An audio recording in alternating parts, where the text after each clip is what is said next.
selamat siang. Waalaikumsalam warahmatullahi wabarakatuh. Gimana kabar Bapak? Alhamdulillah, Pak Tadi sehat Bu. Gini Pak, boleh saya minta waktunya sebentar Pak? Boleh. Iya, Gimana 10 Bu? sampai 15 menit.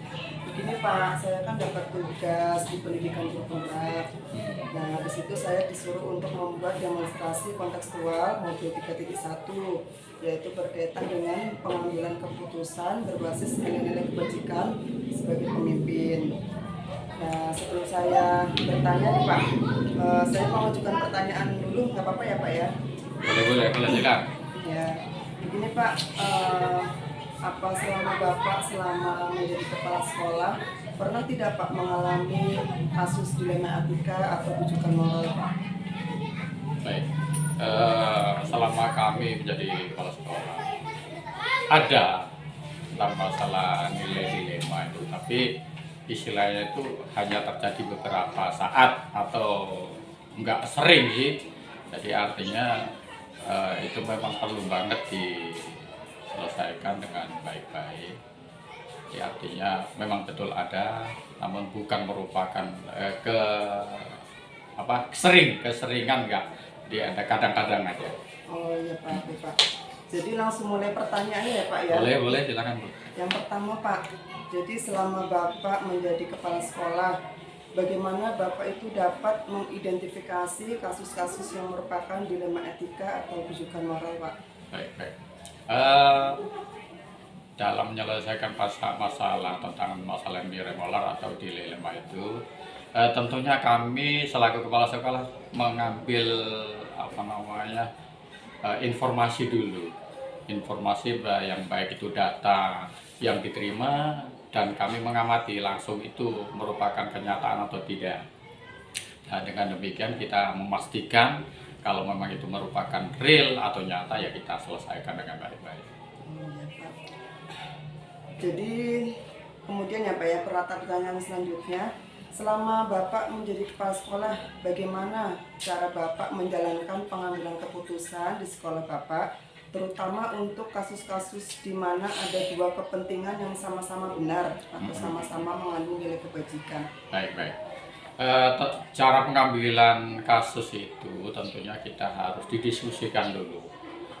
Baik itu yang berkaitan dengan teman sejawat, terutama guru, komite, atau bahkan melibatkan murid. Nah, dengan demikian tentunya juga harus ada sisi lain yang merupakan itu, kalau sama-sama merupakan kepentingan berarti harus diambil lagi dari nilai kejujuran atau keadilannya. Jadi pertama tadi diskusi dulu ya Pak Iya, ya, didiskusikan dulu sama rekan-rekan teman sejawat, melibatkan komite, bahkan bila perlu siswanya dilibatkan dalam hal itu. Terus pertanyaan selanjutnya Pak, bagaimana langkah-langkah atau prosedur seperti apa yang biasa Bapak lakukan selama ini? Oke, dalam pengambilan keputusan masalah itu prosedurnya adalah kita mengidentifikasi dulu, mengkelompokkan dulu masalah itu yang memang harus bisa diselesaikan hari itu ya kita selesaikan dulu. Akan tetapi andai kata itu masih memerlukan waktu yang cukup, berarti harus kita jadwalkan. Karena istilah itu ada beberapa kasus itu mungkin yang ada yang ringan atau bahkan itu lebih berat, dalam arti itu tidak bisa kami selesaikan sendiri. Ya Pak, baik Pak. Terus selanjutnya Pak, hal-hal apa saja yang selama ini Bapak anggap efektif dalam pengambilan keputusan pada kasus-kasus dilema etika Pak? Oh, itu ya. Jadi yang pertama dalam pengambilan keputusan selama ini ya itu berarti harus kita diskusikan dulu secara terbuka. Harus kita diskusikan secara terbuka, kolaborasi atau berdiskusi dengan berbagai macam pihak, terutama dari pihak sekolah dulu. Juga termasuk kalau memang itu sifatnya meluas berarti ya harus melibatkan pihak aparat PEKOM atau mungkin ya dari pihak keamanan. Itu dalam pengambilannya kurang lebih seperti ini. Ya Pak. Selanjutnya Pak ya, hal-hal apa saja Pak yang selama ini merupakan tantangan bagi Bapak dalam pengambilan keputusan pada kasus-kasus dilema etika. Baik. Dalam pengambilan keputusan dilema itu tantangannya itu banyak sekali. Kadang-kadang dari pihak kita sudah musyawarahkan, didiskusikan, namun ternyata itu masih ada embel-embel di belakangnya. Dari salah satu sisi itu merasa ada yang kurang puas atas keputusan tersebut, walaupun itu sudah kita diskusikan terlebih dahulu. Berarti banyak pro dan kontra ya Pak? Betul. Jadi artinya itu kita sudah ambil sedemikian rupa. Keputusan itu kita udah musyawarahkan, tapi ternyata kenyataan di lapangan tidak seperti itu. Masih ada pro kontranya. Ya Pak, terus kemudian Pak, apakah Bapak memiliki sebuah jadwal Pak tertentu dalam sebuah penyelesaian kasus dilema etika? Apakah Bapak langsung menyelesaikan di tempat atau memiliki sebuah jadwal untuk menyelesaikannya? Terus bentuk atau prosedur seperti apa Pak yang Bapak jalankan? Selama ini dalam penyelesaian masalah itu, selaku kepala sekolah itu melihat dulu segi masalahnya dulu. Kalau masalahnya ringan itu bisa langsung kita selesaikan saat itu juga. Namun apabila masalah itu agak berat, tentunya kita tunda dulu, perlu membuat jadwal kegiatan tersebut untuk penyelesaian. Karena yang kasus-kasus terlalu berat itu misalnya nggak bisa kita putuskan sendiri, otomatis kita melibatkan dari pihak yang lain. Jadi tergantung situasi ya Pak? Betul. Jadi kalau mungkin kita jadwalkan, jadwal itu berarti sesuai dengan masalah. Kalau masalahnya itu berat, kita jadwalkan karena itu harus melibatkan berbagai macam pihak. Namun kalau itu ringan ya kita cukuplah di sekolah. Yang tetap nggak ada lain adalah kita musyawarah dulu dengan teman-teman sejawat agar masalah itu aman, dan yang kedua semua dewan guru atau teman sejawat itu tahu masalah tersebut. Baik Pak. Terus selanjutnya Pak, adakah seseorang atau faktor-faktor apa yang selama ini mempermudah atau membantu Bapak dalam pengambilan keputusan dalam kasus-kasus dilema etika ini Pak? Iya, terima kasih. Jadi selama ini dalam pengambilan nilai dilema etika itu ada yang membantu kami dari pihak sekolah. Terutama sebagai kepala sekolah adalah atasan kami. Atasan kami yaitu Dinas Pendidikan Kabupaten Lampung Barat. Yang kedua adalah kita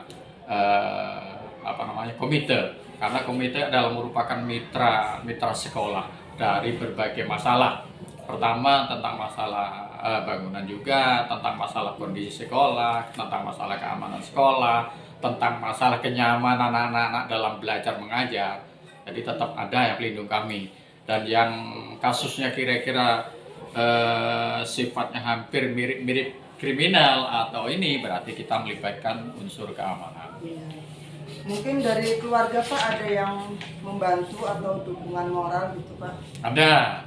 Jadi yang membantu dukungan moral dalam penyelesaian masalah otomatis selaku keluarga, otomatis istrilah yang paling sering mendampingi. Kira-kira kalau masalah ini kita selesaikan gimana solusinya? Nah, otomatis dia memberikan masukan kalau bisa dengan jalan kebaikan, kebijakan, kejujuran dan sebagainya. Iya Pak, berarti pertama dari atasan dulu ya Pak ya? Betul. Kalau kasusnya itu berat, berarti kita minta perlindungan dengan atasan. Karena mungkin ini sebagai seorang kepala sekolah ada mungkin penekanan dari berbagai macam pihak.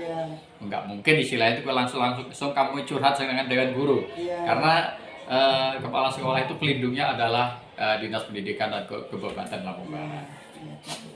Terus selanjutnya Pak, pertanyaan terakhir ini Pak ya. Oke, silakan. Dari semua hal yang telah disampaikan Pak, pembelajaran apa yang dapat Bapak petik dari pengalaman Bapak selama mengambil keputusan dilema etika? Iya. Dari nilai-nilai pembelajaran yang telah kami ambil itu tentunya banyak sekali.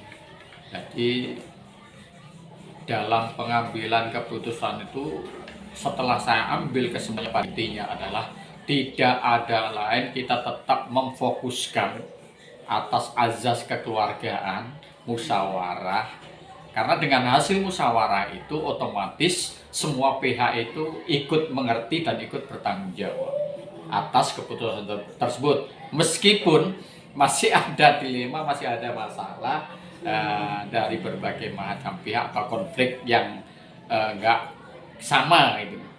Jadi artinya sebagai kepala sekolah itu bukan berdiri sendiri dalam semua pengambilan keputusan itu. Jadi artinya nilai-nilai yang kami ambil itu adalah nomor satu adalah kita berdasarkan azas kekeluargaan, musyawarah, berkolaborasi dengan pihak yang lain. Terus dari segi ini Pak, kesabaran Pak, gimana maksudnya dalam menghadapi apa sih dilema-dilema etika itu Pak? Iya. Jadi dalam menghadapi semua dilema nilai masalah moral itu memang ya kita harus betul-betul sabar. Dalam arti kita tidak boleh gegabah karena sebagai kepala sekolah itu adalah pertama sebagai pelindung guru-guru, yang kedua pada siswa dan juga pelayan masyarakat. Dari berbagai macam tipe seorang guru itu mempunyai karakter yang berlainan, meskipun itu status guru. Juga siswa dari sekian ratus itu otomatis mempunyai karakter masing-masing. Juga demikian, wali juga sama. Jadi dalam menghadapi segala masalah itu kita harus dasar tenang, harus dasar musyawarah dulu, ngobrol bersama. Insya Allah itu nanti tidak ada tanggapan yang negatif. Kalau istilahnya hanya, apalagi di zaman sekarang, hanya berdasarkan WA, itu biasanya antara yang disampaikan lewat WA dan duduk di kantor itu lain. Jadi sebaiknya pengambilan itu lebih baik kita bertemu, duduk untuk sama-sama menyelesaikan masalah. Karena masalah itu belum tentu timbul dari diri kita, bahkan dari pihak sekolah tidak. Tentunya juga dari berbagai macam masalah, tapi karena kurang informasinya, akhirnya timbullah masalah-masalah yang terjadi pro dan kontra. Jadi kita pengambilan keputusan adalah enaknya duduk dulu bersama-sama, baik itu mengatasi masalah yang ada di dalam sekolah atau kantor, ataupun masyarakat, ataupun siswa. Jadi sebaiknya kita duduk dulu bersama-sama, cari sumber masalahnya mau gimana.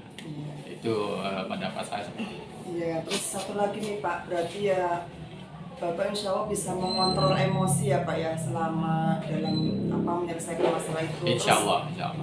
Nilai-nilai kebajikan apa ya yang Bapak tonjolkan untuk menyelesaikan masalah, misalkan nilai keadilan, kejujuran, toleransi, atau yang mana Pak yang biasa Bapak tanamkan pada guru-guru juga? Iya.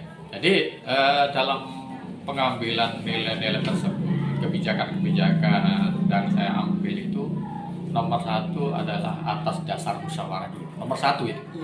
Satu, nomor musyawarah. Yang kedua kalinya setelah musyawarah itu kita selesaikan, ya cukup sampai di situ. Jadi harapan saya rumah tangga yang ada di sekolah ini adalah milik kita bersama. Rahasia juga rahasia kita bersama. Keputusan udah kita putuskan bersama. Jadi harapan saya, apapun bentuk masalah, syukur yang berkaitan dengan masalah pribadi, tapi memanjangnya ke masalah keluarga, itu juga bisa. Kita duduk bersama, apa masalahnya, kalau bisa mungkin dari pihak kepala sekolah bisa membantu saran, ya kita berikan saran. Jadi arti pada intinya segala masalah bentuk apapun, seberat apapun, kalau sudah kita musyawarahkan, apalagi atas dasar agama, insya Allah. Karena apalah artinya kita berebut kebenaran, tapi pada intinya itu tidak menyelesaikan masalah. Tapi yang bagus adalah berebut kesalahan. Oh iya, sayalah yang bersalah, sekolah lah yang bersalah, wali murid lah yang bersalah, guru-guru lah yang bersalah.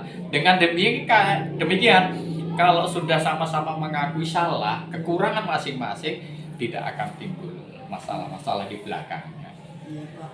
Baik Pak, terima kasih ya Pak ya atas pengalaman yang Bapak berikan kepada saya. Mudah-mudahan nantinya suatu saat jika saya nanti berkenan menjadi kepala sekolah, insya Allah saya bisa mengambil pelajaran dari apa yang sudah dialami Bapak. Pokoknya saya sangat berterima kasih Bapak sudah berbagi pengalaman dalam masalah pengambilan keputusan. Dan insya Allah ya nanti lain waktu saya boleh silaturahmi lagi ya Pak ya. Boleh kan.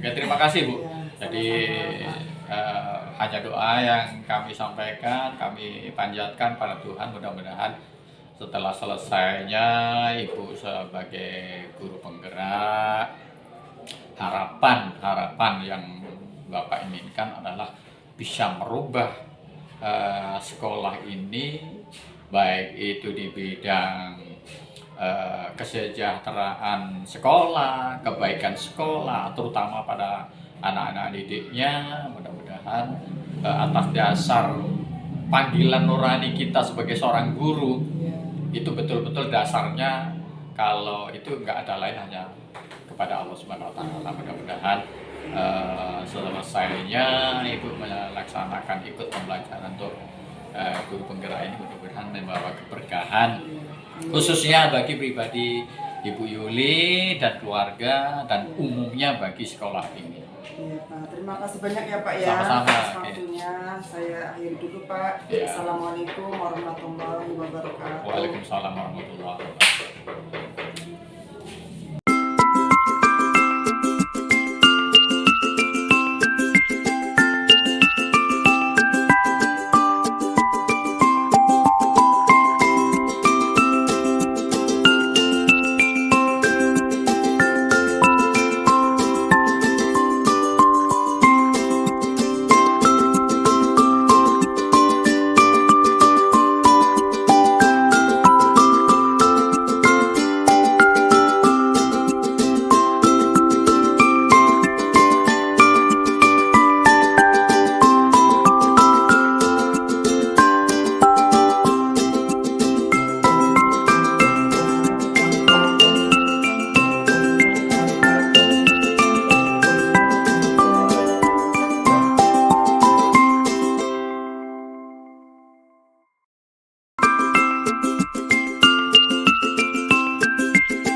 Assalamualaikum warahmatullahi wabarakatuh Pak. Waalaikumsalam warahmatullahi wabarakatuh. Gimana kabarnya Pak hari ini? Alhamdulillah sehat dan baik. Ya, boleh saya minta waktunya sebentar ya Pak ya? Mungkin kira-kira 10 sampai 15 menit. Ya. Ini Pak, di sini saya kan dapat tugas Pak dari pendidikan guru penggerak, yaitu saya itu disuruh untuk membuat demonstrasi kontekstual modul 3.1, yaitu berkaitan dengan pengambilan keputusan berbasis nilai-nilai kebajikan dalam kepemimpinan. Nah, di sini sebelum saya bertanya nih Pak, saya mau ada pertanyaan sedikit dulu ya Pak ya.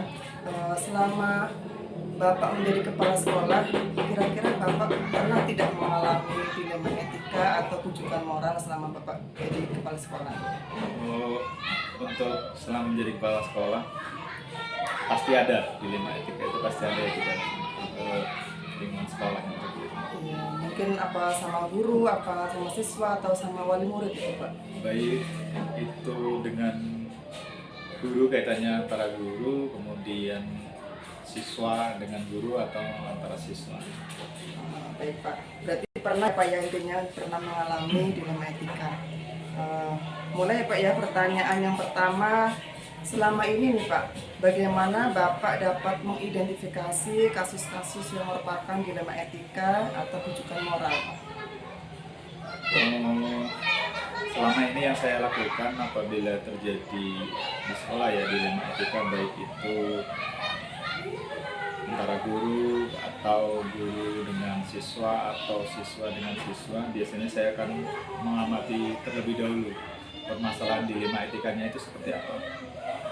Kemudian setelah itu saya akan mencari informasi, artinya baik itu dari dua orang yang sedang berkonflik istilah seperti itu. Jadi dari dua sisi sehingga saya mendapatkan informasi yang akurat lah, istilahnya bulat seperti itu. Jadi saya nanti bisa mengambil keputusan di apa yang harus saya lakukan dengan kejadian itu.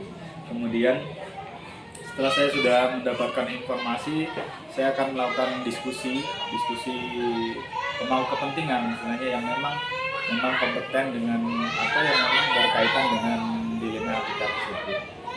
Baru nanti kita padankan dengan aturan-aturan yang ada, kemudian itu dalam pengambilan keputusan itu tidak lepas dari istilahnya apa ya, yang terbaik dari dan tidak merugikan salah satu pihak. Berarti intinya diamati dulu ya Pak, ya konfliknya itu seperti apa. Nah, terus selanjutnya Pak, selama ini bagaimana Bapak menjalankan pengambilan keputusan di sekolah Bapak, terutama untuk kasus-kasus di mana ada dua kepentingan nih Pak yang sama-sama benar atau sama-sama mengandung nilai kebajikan. Untuk sama-sama benar ya. Jadi ada dua kepentingan yang memang sama-sama benar. Kalau sudah ada dua sisi yang sama benar itu ya memang butuh pertimbangan yang ekstra. Artinya tetap kembali lagi tadi kita diskusikan lagi dengan pemangku kepentingan, dengan teman sejawat, baik dengan dewan guru. Jadi kita nanti dapat istilahnya hasil yang sama-sama bisa menerima. Berarti memprioritaskan mana yang lebih didahulukan ya Pak, ya, karena sama-sama benar itu tadi.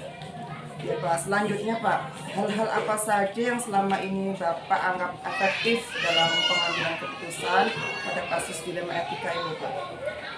Selama ini kalau dia dalam pengambilan keputusan itu sudah dari awalnya kita sudah identifikasi dulu permasalahannya, kemudian kita hadirkan yang bermasalah atau yang berkonflik atau yang ada kepentingan di situ, kemudian kita musyawarahkan bersama.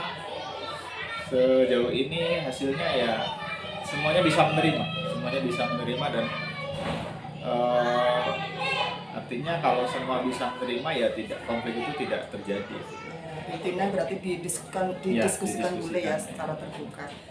Selanjutnya Pak, hal-hal apa saja yang selama ini merupakan tantangan bagi Bapak dalam pengambilan keputusan pada kasus dilema etika ini?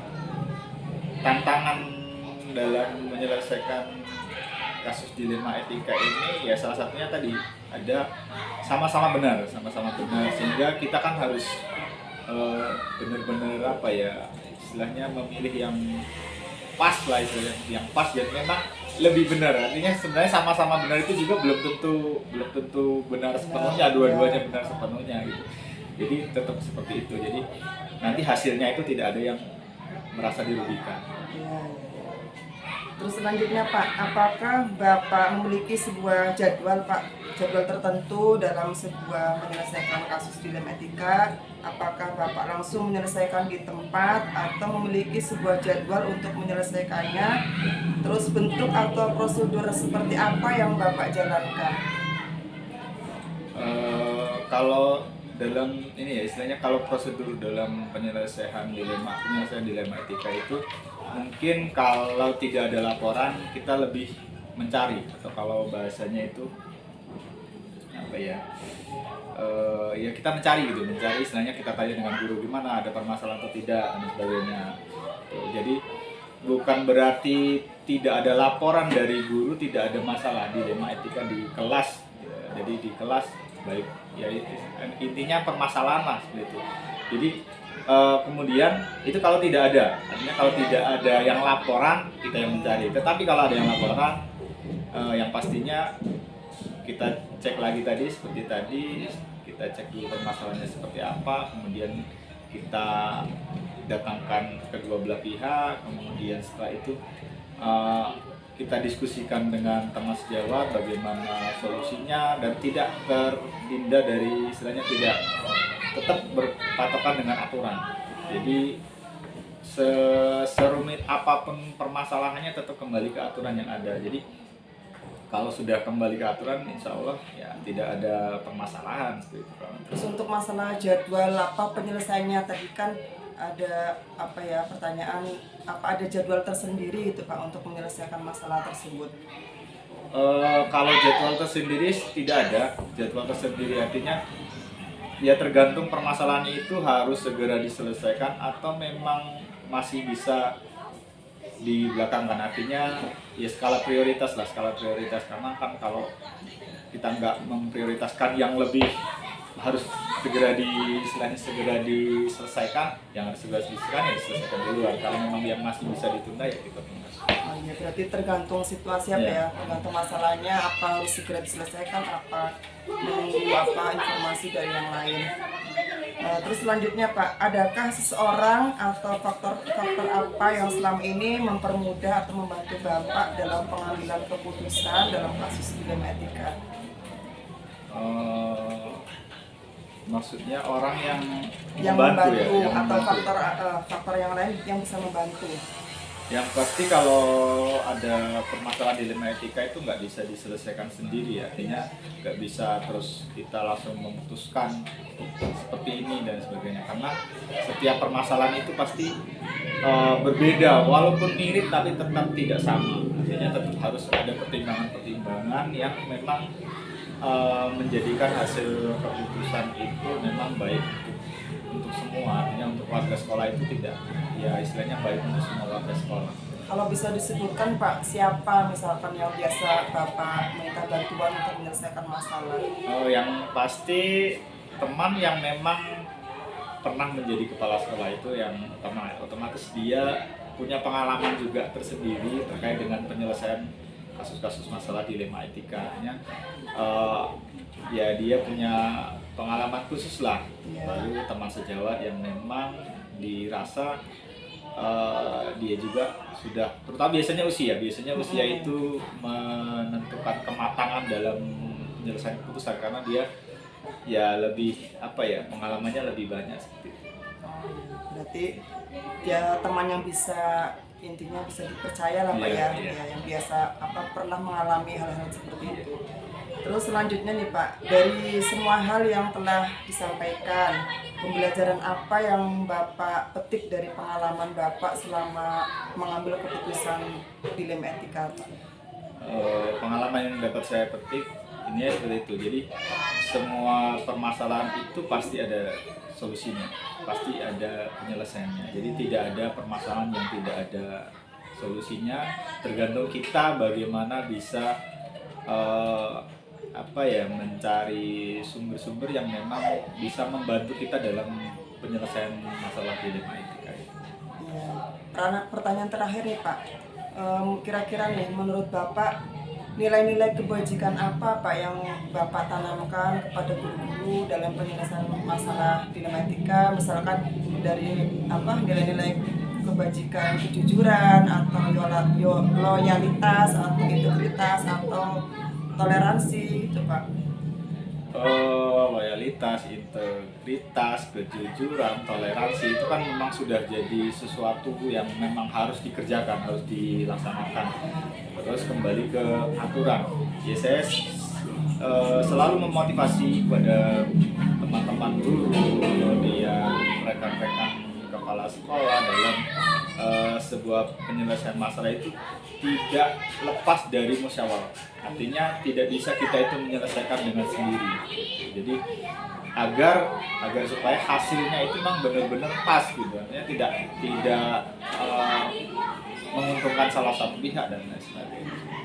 Berarti Bapak selalu menanamkan ya nilai-nilai kebajikan seperti itu ya Pak kepada guru. Baik Pak, terima kasih atas waktu yang Bapak berikan. Saya sangat berterima kasih Bapak bisa berbagi pengalaman untuk menyelesaikan pengambilan keputusan. Insya Allah bisa menjadi inspiratif buat saya Pak ke depannya agar lebih nantinya barangkali saya bisa menjadi kepala sekolah, nantinya bisa mengambil pelajaran dari Bapak. Kurang lebihnya saya mohon maaf ya Pak ya. Sama-sama. Ya, lain kali bisa silaturahmi lagi sama Bapak. Ya Pak, assalamualaikum warahmatullahi wabarakatuh. Waalaikumsalam warahmatullahi wabarakatuh.